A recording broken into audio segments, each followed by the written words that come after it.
A CDS Academy back here with basic and applied anatomy, and the component is Grace Anatomy. We're going to understand the skeletal system, and we're going to be discussing the appendicular skeleton.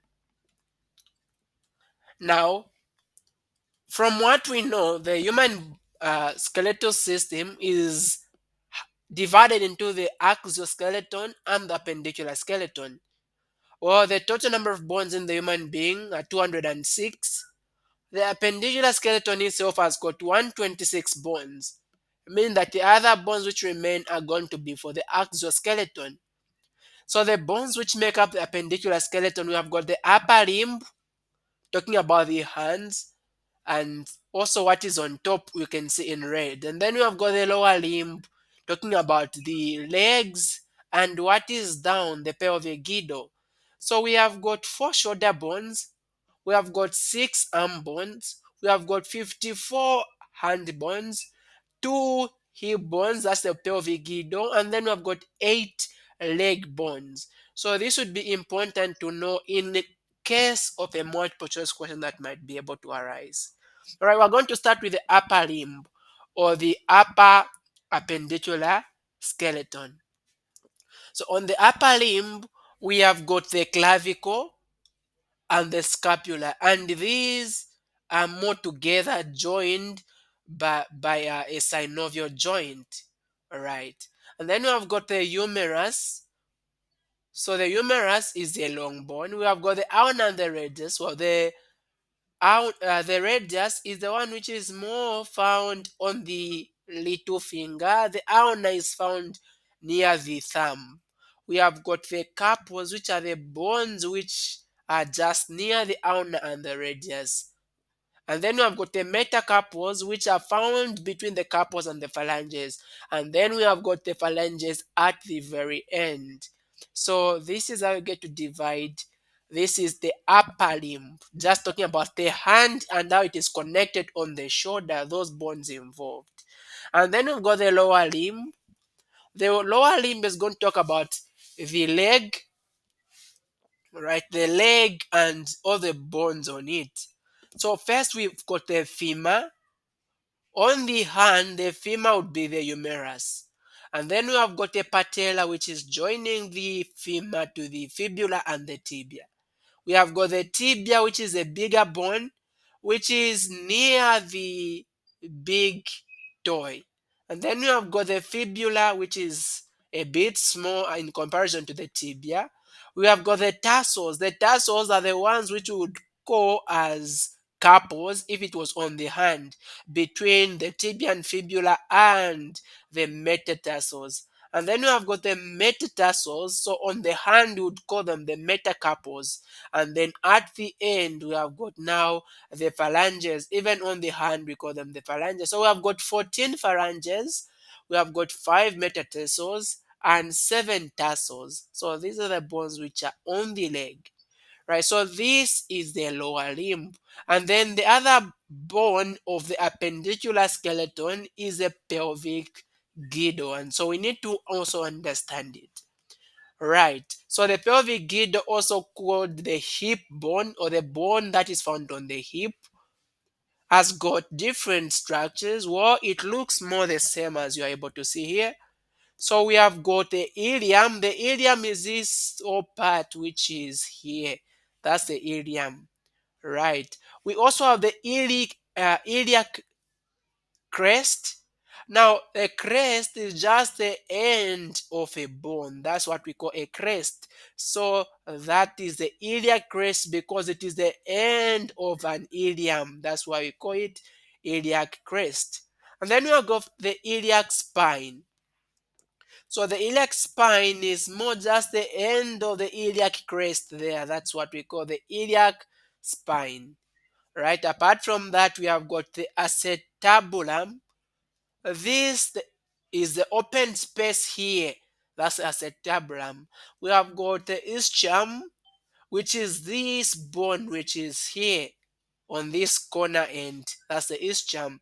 And then we have got the pubis. The pubis is the whole of this bone which is here. We can also see it here, just the whole of this in red. That is what we call the pubis. All right. So the iliac crest provides attachment for the hip flexors, the abdominal muscles, and the muscles that rotate the hip.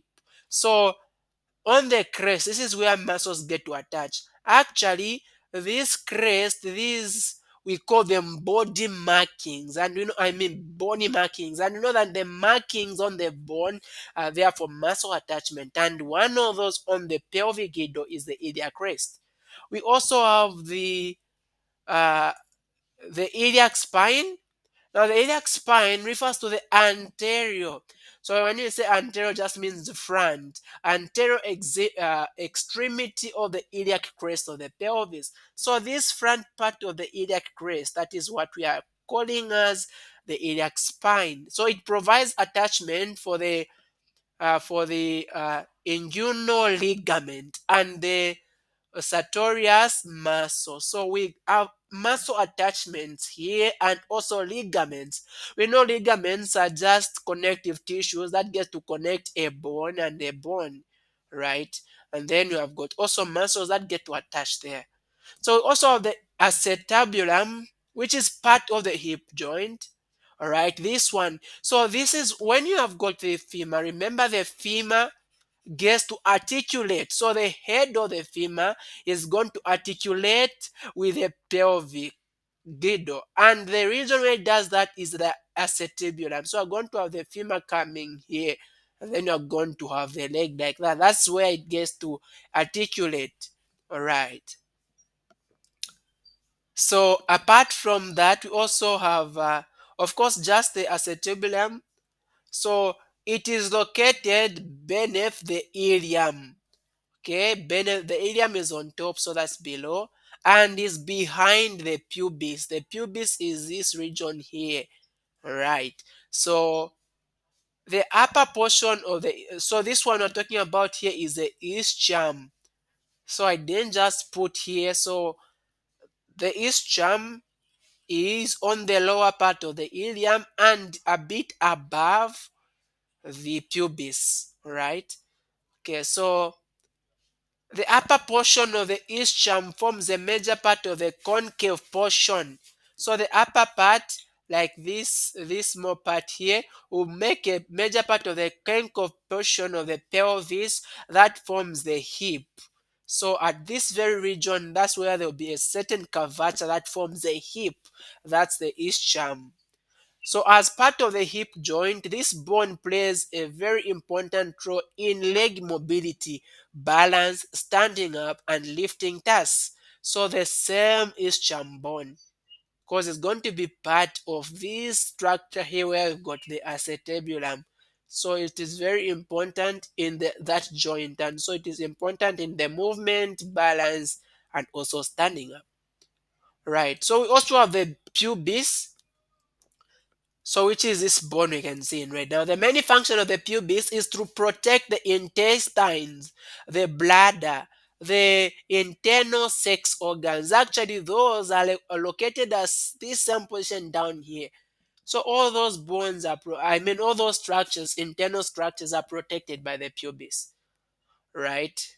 So the ilium, this one which you are able to see, this curved part here, so the ilium serves as a weight bearing function and is part of the structure that ensures the spine is supported when the body is upright. So when you're upright, when you are standing upright, the ilium is part of the structure that is going to help the spine when you stand upright. Right? It's therefore essential in part of the apparatus that allows for locomotion. So this is very important. This bone here is very important. It's part of those bones which get to allow you to move your locomotion. So this is about the appendicular skeleton. Thank you so much for watching. Please, if this was helpful, remember to subscribe. Stay blessed.